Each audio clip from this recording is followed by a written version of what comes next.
No, look, blasphemy is not just denying the power and the spirit and the authority. It's also attributing something, more importantly, attributing something to Yah that's not his. Okay? That would be more blasphemy. Okay? You're now attaching him to something that he should not be attached to. Claiming something is of him that's not. Okay? As far as the name, it's not blasphemy to pronounce his name the best you can. It's not blasphemy to refer to him as God or Lord, because he's both, because those are titles and descriptors, they're not names. He is, as we would call, a being that has creative ability and rulership of the universe. All cultures call that, in whatever words, their own language, a God. Okay? In the scriptures, the word that's used is Elohim. Elohim is not unique in terms of only being used for the Elohim, because he says, I'm Yahweh, your Elohim. Yahweh does not need a defender, okay? Nowhere in scripture says, guard my commands and guard me and defend me. He says, no, stand up and guard your behavior to protect over what you're supposed to do. And so when you see something happening, you do that by either choosing to participate or not. That's using that filter of, am I guarding? You don't need to protect him. He's the king of the universe. You can hardly take care of yourself. Why are you trying to take care of him? Do you know what happens if things get really bad? He blows it all up and starts over. It's not a problem. He can use the rocks if he wants. This book, let's put it in really simple terms. It's an instruction manual, okay? It's not like a magic book. It's not some sort of holy, you can't, it's meant to be used. And see how mine is all worn out? Like you even see there, it's all worn out over here. It's a book that gets used a lot, okay? It's meant to be used, okay? And because I almost always hold it this way, you'll see that's where it's worn out when my fingers grab it, all right? So yes, if you had an instruction manual that you used on a regular basis, a reference manual, say you were an auto mechanic or a plumber or something, and you had a manual that you kind of used to reference, you would probably write little notes in it and highlight things and different things in there so that you would, when you get to that page again, you'll remember all the things that you had gleaned that you needed to put in that section. So it's a functional book first. So yes, if highlighting and writing notes helps the function, then absolutely go for it. This is your advantage. Of course, you're going to be considered self-righteous for it. You're actually trying to know what this actually says.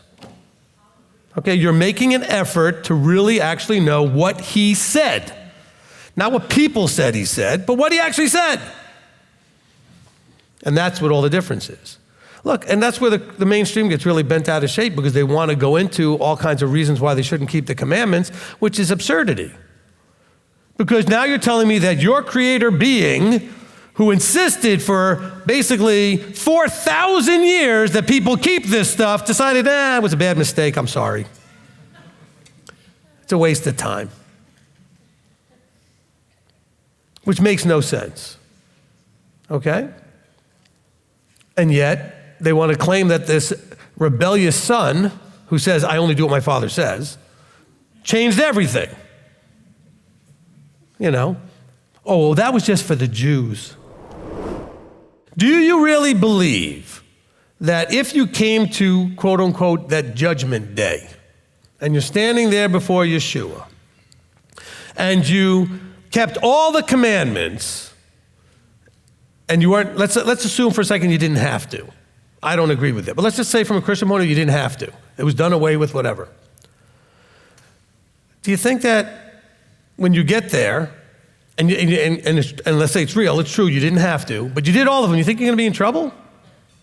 You really think that he's going to look at you like, what's wrong with you, you moron? Why'd you keep the commandments? How dare you? The things that I told you for 4,000 years? Or what if you show up on Judgment Day and you believed and bought into it was all done away with, and it turns out it wasn't? You think you might be in some trouble. So, in other words, it cannot hurt anything to do it. All the things you're developing now will be used in the kingdom. So when you're saying, well, isn't that pursuing earthly things? You weren't put in heaven, you were put here. Here You're put in a place where you need to educate. I'm not talking about publicly. You need to educate. I don't care how you do it. You need to educate. You need to learn. Okay? All kinds of skills you need to develop. All kinds of things you need to understand to function in life. And then you need to go out and do things. And you have to learn how to provide, how to work, and how to do all these other things.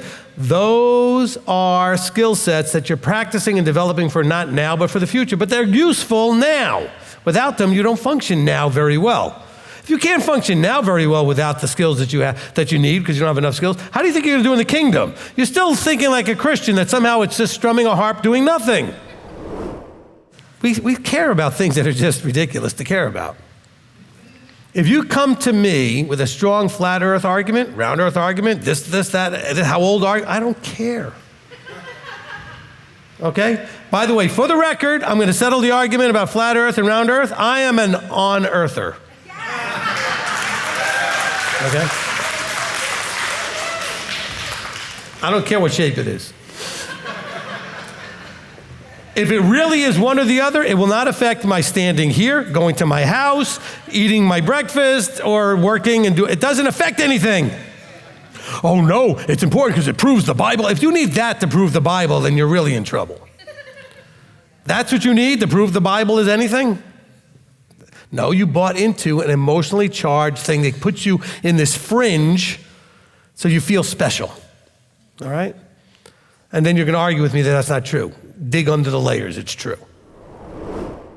You want to be in the kingdom? The you are now isn't getting there. The you you're becoming might get you there. But you got to not stay the you are now. You have to transform into Yeshua. That's a change. That's what transform means. It means change from what you are into what he is. The you are now isn't going to make it. The you can become can.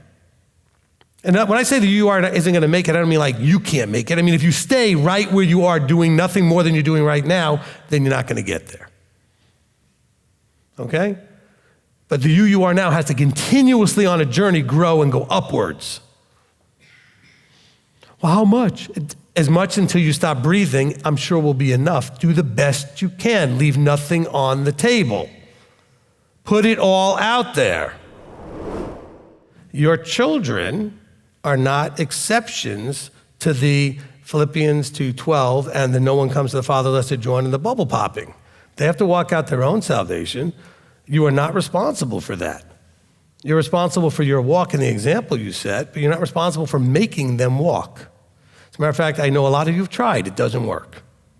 I know a lot of you are frustrated, and now you all think you're terrible parents because it didn't work. It doesn't have anything to do with that, okay? Your child, okay, if your child comes out of the womb and gets this right from the beginning and just follows in, that's a purple unicorn, okay?